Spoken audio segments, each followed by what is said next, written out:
Hello everyone, I'm Heather. I'm back for what I hope will be a quick video, but I think if I've learned anything about myself recently, it's that only God knows what I'm gonna ramble about when. So I just leave it to chance. We'll see what happens. I've decided to come back just quickly and try a go at the top 10 nonfiction books tag. I wasn't really gonna do this one myself. I haven't been tagged or anything, but I've been watching so many of them recently. I've sort of like entered a funnel of top 10 nonfiction books tag. I just thought I might as well, it's in my mind now. Okay, so this tag was created by Lucas at Totally Pretentious. And a couple of, so I've been watching absolutely loads of people doing this top 10 nonfiction books tag. And a couple of the awesome ones I found recently. Valentina Garcia did a really good one. Also Sarah, Hardcover Hearts. She doesn't say exactly that she's doing the tag, but it's her top 10 favorite nonfic. So, and also Brian at Book Wanting. So I'll put theirs below. Those were some of sort of the best ones I came across recently. So I don't think I have like a particular niche for when it comes to nonfiction. Like I think lots of people are like, oh, I read true crime, and that's like their thing, that's their bag, I don't really have anything like that. Actually, yes, I do. It's like popular ones. So like popular true crime, popular history, popular political, popular memoirs, like that's my bag. Like, if 1,000 gazillion other people have already read it and told me that it's awesome, I will read it. I need to stop just reading what publishers tell me to read. It will improve my life. But anyway, the first one that I'm going to mention is called The History of the World in 10 Objects by Neil McGregor. And this is a bit of a weird one because it's sort of the companion book for a radio program, I guess. But it's a book in itself. It's not like you need to listen to the radio show in order to read the book. Like, I didn't listen to the radio show. I just had heard of it previously. Anyway, the book is like to do with that. And it's this sort of project that they did over the course of like several months where once a week they talk about one of the objects in the British Museum and sort of say how important it is to like human development over thousands of years. I mean, sort of like society and sort of culture and war and religion and sort of science, engineering, sort of everything to do with sort of humanity. And they looked at sort of, they tried to tell the story of humanity and its development in 100 objects in the British Museum. It was really interesting because it has like color photos of the object, and then it says about the object, like the history of the object, the acquisition of the object, blah blah, but then like how it fits into this sort of narrative that they've got going about sort of how it has deeply affected humanity, or how it sort of is a symbol of that thing in humanity that was really important or whatever. And like my husband and I actually gave each other this book for Christmas one year. Like I was like, oh my god, he's gonna love this. Like, we love the British Museum, we love like nerdy stuff like that. I was like, I'm gonna get him this book, he's gonna love it. And like at that time, in another part of Cardiff, he was also doing the same thing, like, oh, Heather's gonna love this, I'm gonna get this one. And then we like gave it to each other on Christmas, and we're like, well, this isn't gonna work. Like, we already have too many books, one of us has to give ours away. But anyway, there were loads of like really interesting things in it. Things like, okay, you can go to the British Museum a gazillion times. I have done. I mean, not as much as I'd like to because I don't live in London. I live 2 hours away by train. But every time I go to London, I'm like, right, okay, we'll do that. But I'm also going to go to the British Museum for approximately 10 hours. Like, are you cool with that? Anyway, you can go to the British Museum a gazillion times and not see everything, or like you can see everything but not like take it in, sort of things that you don't think are a big deal. You just walk past them like, well, that's cute, and not realize their significance. So basically this book sort of highlighted loads of things that I would have probably just walked by in the British Museum without really giving them much thought. There were loads of really good stuff that I was like trying to go through. Like, a list of all the objects is online. Like, I'll put a link to it so you can see what objects they are, and it just sort of lists them and then like their age and where they were found and stuff. But I was like going through the list like, okay, which ones did I really like and find really interesting when I read the book?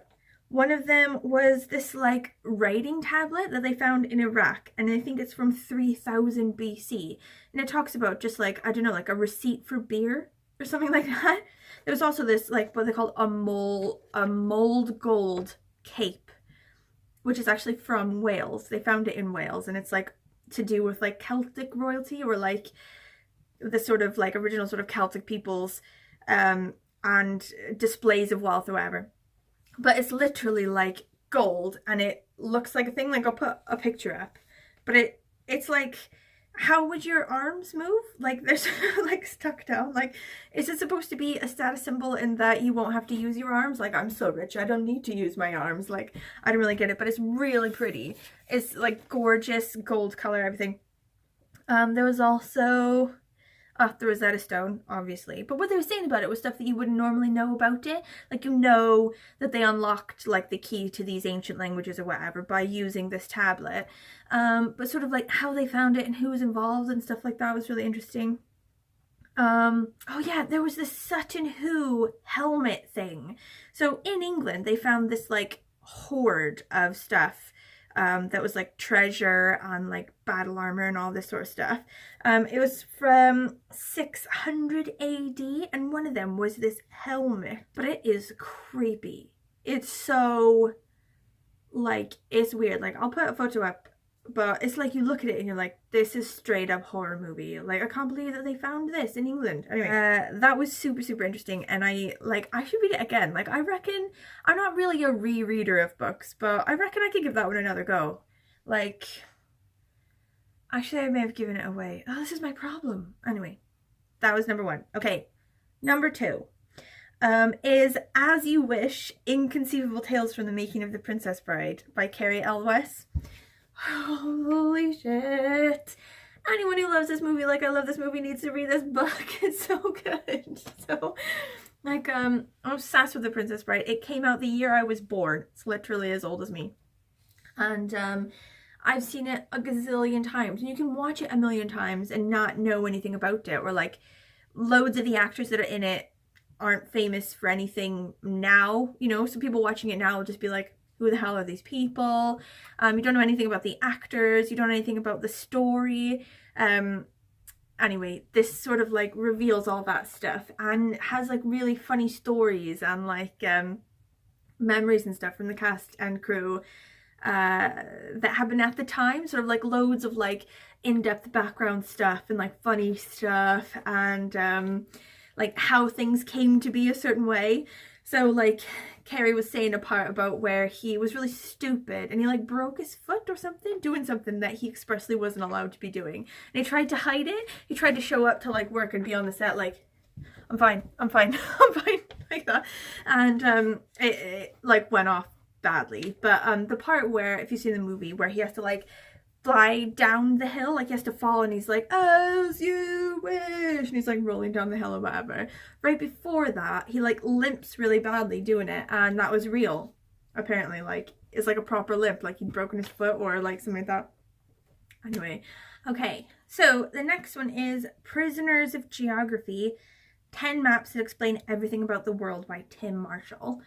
This one was really interesting. I think maps in general are really interesting. Like, I have like a gazillion books where I've had in the past in my house of just maps, and I'll just like look at them for ages. But anyway, this Prisoners of Geography isn't really about the maps. It's about why countries do the things they do and how intensely it's dictated by their geopolitical circumstances. So like a country that's surrounded by land and has no access to water. Access to water is gonna be their main weakness. Everything to do with the access to water is gonna be 100% all they think about. All of their things are gonna be about access to water and like fixing the problem of no access to water. And sort of as soon as you stop and think about where a country is in the world and little things like, does it have arable land? How much arable land? Does it have access to the sea? Does it have mountains? Does it have valleys? Is it a big wide plain? What's their climate like? And sort of think about how people have had to develop like culture and daily life and everything to fit around these needs. sort of abundance, or, you know, the lack of abundance or whatever. Once you sort of understand that and think quite a lot about that, nothing that a country ever does is shocking. You know, sometimes you look at a country and go, why have they done that? And then if you sort of analyze it in a sort of geopolitical sort of frame, it makes total sense. So like America is really powerful, really wealthy, blah, blah. It's not because like we're amazing as Americans. We're like, yeah, let's go forth and make loads of money. It's because we are geopolitically blessed. Like we have access to like 3 different sort of sea situations, like 2 oceans and the Gulf. We have a really good climate, like we're not too far north, we're not too far south, we have really fertile land, we have mountains, we have streams and rivers in abundance, we have every different kind of like climate on the planet. Like we have rainforests, we have swampland, we have high plains, we have abundance and access to everything that we could possibly need geopolitically. It has made us incredibly wealthy and powerful. And if you look at sort of other countries like Russia that act crazy sometimes, you can see that even though they're, you know, an enormous country, quite a lot of their land isn't actually sort of fertile or arable. A lot of it is just frozen over. They don't have, like, they have access to a lot of like ocean and everything, but the vast majority of it is frozen most of the time. The only sort of sea ports they have going for them for like properly non-frozen over ocean or water access is through Crimea. And that's why they had to take it back. You like sort of look at it and you're like, that can't be allowed. That belongs to Ukraine. Why has nobody done anything about this? That was crazy. They've just gone in and taken it. But, you know, what else were they supposed to do? Like, I mean, I'm not saying, yeah, Russia should take over Ukraine's Crimea or whatever. Like, I'm not saying that. I think that that was bullshit. And obviously they should give it back to Ukraine and stop, like, fucking around in all of their political stuff because they don't belong there. But when you think about how they don't have access to warm water ports unless they take Crimea, suddenly it's like, you know, well, obviously they were going to take Crimea. Like, also, they have like a sort of vast plain, like up near where like Poland is and everything.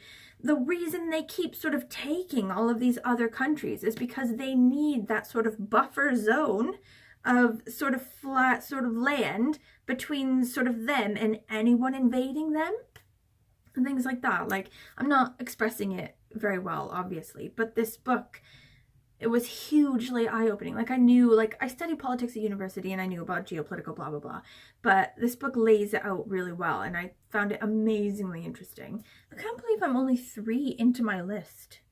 Like, how long have I been standing here? I need to get to the point better. I just need to get to the point. Okay, so number 4, the next one. The Life-Changing Magic of Tidying Up. The Japanese Art of Decluttering and Organizing by Marie Kondo.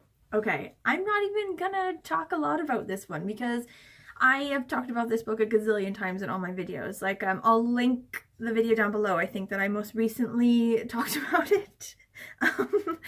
But reading this book changed my life. It changed my buying pattern. It changed how I think about like material things. Yeah, I got loads of things out of my house and I now like don't allow things to come back into my house. Like, there's like a part in the book where Marie Kondo says something like storage experts, like these people who like have big blogs and big shows and like storage Tupperware lines and stuff, like storage experts are just professional hoarders. And that hit me hard, friend. Like, why do you need 84 million different boxes of shit?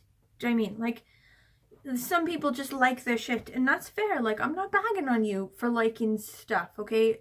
You do what makes you happy in your life, honestly. But for me, I didn't even realize how intensely I was being weighed down by all of the shit in my house, like emotionally weighed down. As soon as I just got rid of a couple things, like I was like, it started out as like a space problem. Like, my house is tiny and I have too much stuff and I need to get rid of some stuff. Like, I'll try out this book about maybe sort of decluttering and like organizing, shall I? And just went through a revolution in my mind. Getting rid of the first couple of things just like made me high. I was like high on getting rid of things. And I just got rid of bags and bags and bags of stuff. And then going out into the world and buying new things, I was like, no, this is just going to end up being decluttered, sent to the Greyhound Rescue charity shop in roughly a year. What's the point of getting it? And then that has just spiraled into a whole like way of thinking about life, as I prefer experiences to things. And I've just said to people now, I'm like, don't get me birthday presents unless you want to get me books, then we'll talk. But like, don't get me birthday presents, don't get me Christmas presents. Like, if you want to do something for my birthday, let's go out and eat. You know, let's go to museum, let's go to the cinema or the theater or whatever. Like, I want to experience things in my life instead of just accumulating more shit. Anyway, I feel this book just changed my life. Anyway, I'm not gonna talk about it anymore. I will link my other videos, the approximately 60 other ones that I've said about this book, down below. Ooh, okay, so this one's a good one. Next one is Nothing to Envy, Ordinary Lives in North Korea by Barbara Demick. So I got this book from my friend Karis. She lent it to me roughly 7 years before I actually read it. I'm serious. And I feel stupid because it was so good.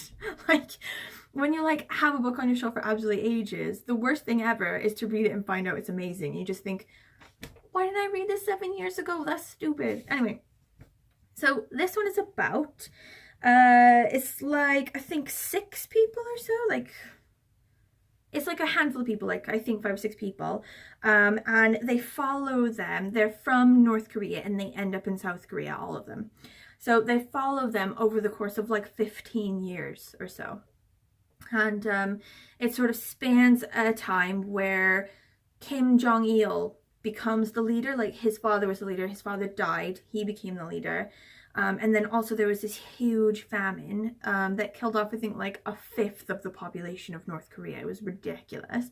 Quite a lot of the defectors, like the people from North Korea who've ended up in South Korea, display a lot of the same sort of symptoms and sort of characteristics as people who survived the Holocaust. Sort of, it changes you when you're forced to sort of do things to survive and to help your family to survive, and sort of going through extreme hardship and things. It changes you. I think like it was a really like honest and sort of detailed description of what living in North Korea was like, because they're sort of cut off and not a lot of people have been there or seen it like firsthand.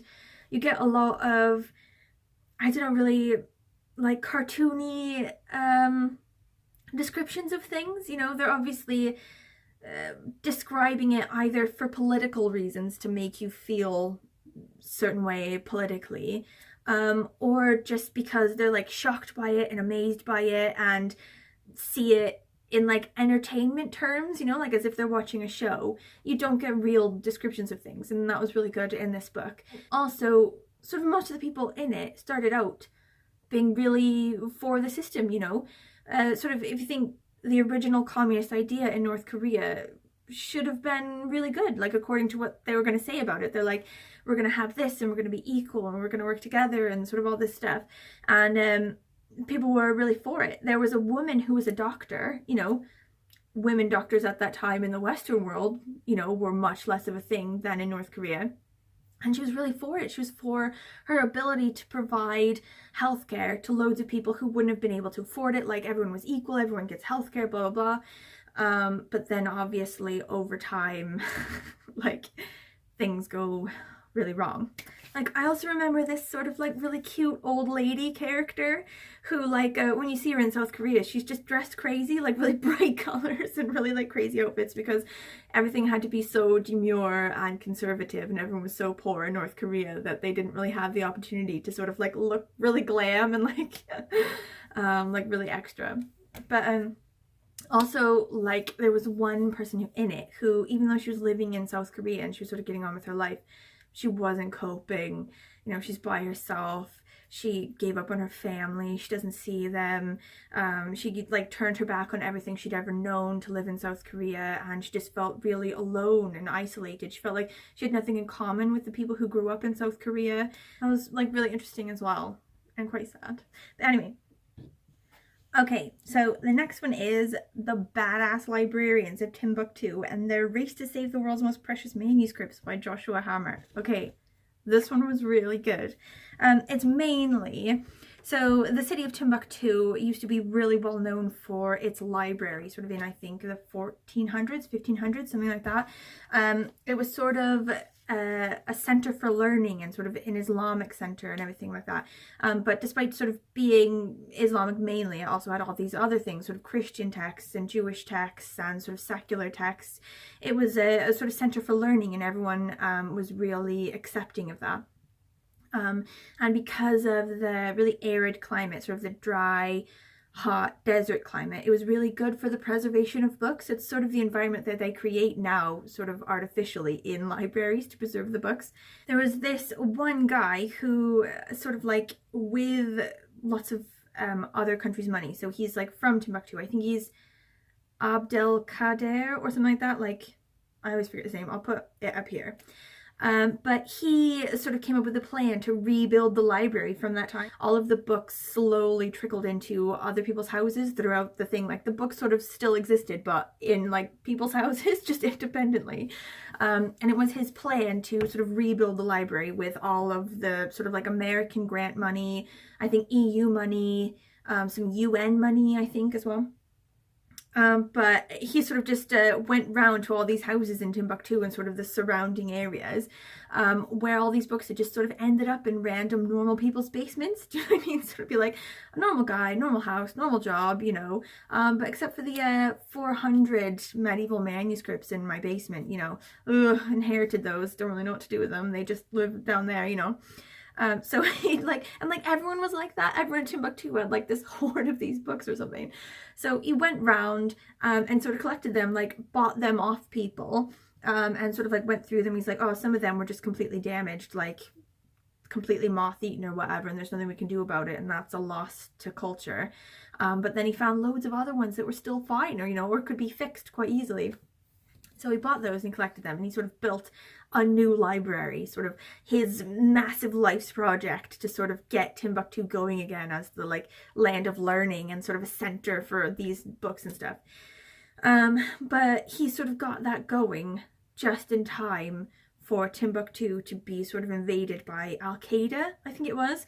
Sort of that period, I think around, was it 2012-ish or something, when that sort of Al-Qaeda affiliated group sort of invaded Timbuktu. But sort of when they came in, sort of first of all, I think they were still under sort of this ruse where they're like, oh, we're here for you. We've come to liberate you. We shall help you. So they didn't like come in with, you know, just like burning everything all at once. So this guy who's the head of the library, he's like, oh shit, like, should I get the books out? Like, they seem to be okay with the books at the minute, you know, but it's probably really dangerous. There will be at some point where they're going to come for the books, you know. There's no way they're going to allow these super valuable, also potentially like heretical books to just sort of live in this library nicely for people to see them without them either making money from them or burning them as heretical. So he's like, I got to get them out. And I gotta do it secretly. So like he sort of hires all these guys and he sort of pulls this team together of these like basically like ninja librarians to sort of get them out. It's like the closest thing that could ever happen to an actual Indiana Jones, basically, is what happened to get these books out. But it was super interesting, really good story. And I feel like a particularly happy ending as well. So I like won't spoil it for you, but it was a good show. I really liked that one. And I got it for my friend for Christmas as well. She's from Syria and she's like really into books. And she was like, when I was telling her about it, she's like, oh my God, that sounds amazing. So I got it for, not Christmas, her birthday. Did I say Christmas? I meant her birthday. Anyway. Okay, so the next one is Killers of the Flower Moon, The Osage Murders and the Birth of the FBI by David Gran. And this one was super interesting as well. This one's like basically true crime. but also sort of a history of, yeah, like why it is that they needed to start the FBI and sort of how they went about doing it. So before this time, I think this happened in like early 1900s-ish, or like up to sort of 1920s-ish, I think. And sort of before that time, there wasn't really like a federal investigation team. There were only sort of state level or city level police and investigators and stuff like that. And basically, if your state government was corrupt, just poor you, basically. There was nothing that sort of regulated the state police or anything. It's basically a story of all of these murders that kept happening, that were sort of going either uninvestigated or just sort of like cleared as like, oh, it's a suicide, or like, oh, it's a disappearance, it's natural causes, you know, blah blah blah. But all of the people who were ending up dead were part of one tribe. They're part of the Osage tribe in Oklahoma. This Indian tribe, these Native Americans, they were living in this place in Oklahoma because they'd basically been driven there. Like their ancestors were forced off their land and forced onto this land, because at the time, sort of the American government and like everyone trying to move into that place were like, oh, well, this land is really shitty, you know? You can have that land over there. Like, we're not going to kill you. Congratulations to you. We're just going to move you onto really shitty land we don't actually want. But then shortly after doing that, they realized that it's like awash in oil. This area is like hugely valuable by what's underneath it. So these Native Americans sort of came into a lot of money all at once. But the government was uncomfortable with them having so much money, because money is power, and how dare these people have power. So they sort of started assigning them guardians, like especially I think the women, or like people who are single or sort of like under a certain age or something, had to have some sort of like guardian to help them to spend their money that they were receiving through this oil situation. Like the sort of only protections that they had for sort of their own money and making sure that they sort of kept their money or stayed in their money, was that you couldn't buy your way into being part of the money. You had to be born into it. You had to be born as part of the tribe, or like marry into the tribe, or something like this. You had to officially be part of the tribe in order to sort of benefit fully from the money coming in through the oil. And that was like the only thing in place that actually benefited the Native Americans. But it ended up not benefiting them, because obviously, like, if you're a guardian of someone and you're in charge of their money, you're probably gonna think at some point, should I just kill them? Should I just kill them and then sort this out by myself, you know? Or, you know, if the only way to become part of the tribe is to marry someone in the tribe, you know, and then maybe contemplate, you know, oh, now that I'm married to this person, I've got a kid that's in the tribe, and we're all fully in the tribe, should I just kill that person so she's like out of the way? Is that okay? Like, I don't want to spoil anything, obviously, but you sort of get the feeling through all of it that every single white person in this Osage area is part of it. Like, even people who are pretty, like, generally good people, they are also in it somehow. The sort of exploiting the natives and killing them for their money. What? Wait, you got a hurty hand. Okay, go down and ask Daddy for a band-aid, yeah? Anyway, okay, only 3 left. I gotta be really quick about this. Like, my kid's trying to bug my husband, but he's trying to watch the rugby, so she's run out of people to bug, and now she's gonna start coming up here and bugging me. So we'll just get through the list really quickly, shall we? Okay, so the next one is How Democracies Die, What History Reveals About Our Future by Stephen Levitsky and Daniel Ziblatt. So I did another video about this. I actually did a proper video just about this book, and I'll link it down below. This one was really interesting and has had quite a significant effect on how I look across the aisle to people who disagree with me politically, and sort of how I treat them, and how important it is not only for oppositions to exist in democracy, but also for opposite sides to respect each other, and to feel like they're both playing the game instead of working to break each other down. Anyway, I thought it laid out really well sort of their theory for why it has become so divisive, and what exact sort of harm is being done by everyone being so divisive. and they sort of also laid out a bit of a plan for what can be done about it, which I thought was pretty interesting. I don't think that their plan would work, but I like that they didn't just go, this is what's wrong, this is what's wrong, this is what's wrong, goodbye. Like, they at least sort of were like, okay, well, in order to address this, we gotta do this and this and this. Like, but if you want sort of a full layout of that book, I'll link the video down below. It was really interesting and really sort of changed how I look at the world. Okay, last two. First one, Made in America by Bill Bryson. So I did a book about this one as well. I'll link that one below as well. This one was just like a really fun romp into why it is that Americans say the things they say, you know? So why different words came to be the way they are, or like different idioms and sort of sayings and songs and stories and blah, blah, blah. Sort of why it is that American English is like American and not sort of British English or Australian English. Like, what makes it different and why it came to be that way. And it's got like a lot of little stories about the history of words and sort of where they came from and stuff. And because I'm a nerd, a language nerd, a book nerd, blah, blah, blah, I was hugely into that. I thought that was super, super interesting. So if you like that kind of thing as well, you'd also really like this. Like, if you think that sort of that would be super boring, probably it would be for you and you should not do it. It's like quite niche, that one. But I really like things like that. I like how it is that languages came to be like they are. Like, I had this other book ages ago, which was like how different European languages came to be like they are and where they are as well. Like how, you know, different languages evolved from sort of the Indo-European parent language, but that loads of them in Europe aren't actually from that one, but ones in India are, you know, like Estonian and Finnish are like related to each other, but not related to literally any of the languages surrounding them, like that. Anyway, back on this one, it's specifically to do with like American English. But Bill Bryson, you know, he's a funny dude. He's always funny. Like, all of the books that he writes, they're like quite informative and interesting, but also pretty funny. So anyway, I really liked that one. I think if you're interested in that one, I have the video below. And then the last one, which I recently spoke about in another video that I'll link below as well. Like, some of these have come up before because I love them so much, is The Library book by Susan Orlean. I very recently talked about this one because I only finished it in December, but it was so good. The book itself is basically about this massive fire that happened in, I think, 1986 in the Los Angeles Central Public Library.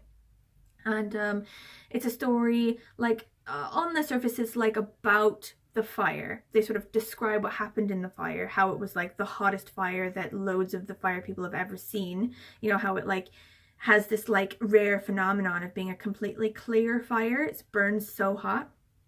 But also like the cleanup effort, how they came to sort of get the books back on the shelves, how they sort of rehabbed the library, who they thought started the fire, the investigation into that arson attack or whatever, the sort of story of the lives as you're going forward, like a sort of history of the LA Public Library as well, sort of who has run it in the past, sort of the city librarians of the past, their lives and sort of what they've done for the LA Public Library over time.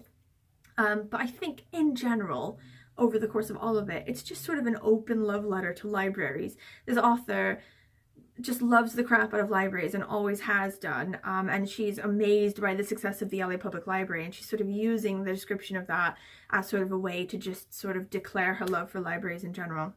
And because I'm a book nerd, I was into it, but also really, really interesting stuff about like the fire and like the arsonist or whatever. So anyway, that is my last one, and I will, if you want any more info about that one, I'll link it down below for a video. Okay, Dunzos. I have, in the course of this time, had to sort of stop it and shoo my kid out about 80,000 times. So I'm actually gonna go now and say that she's allowed to come in the room because she's just sitting outside it going, can I come in now? How about now? Mommy, can I come in now? Okay, so I've really gotta go. But thank you for watching this video. If you have anything to say, that'd be really, really awesome. Leave the comments down below. Like, what are your top 10 nonfic? If you liked the ones that I've said, or you don't like them, or you'd like to read them, please let me know. If you have anything to say about them, like, you know, any particularly interesting or non-interesting thoughts about them, any questions about them, that would be fully awesome. I love a good book chat. Just let me know in the comments. Okay, thank you so much. Okay, bye, bye, bye.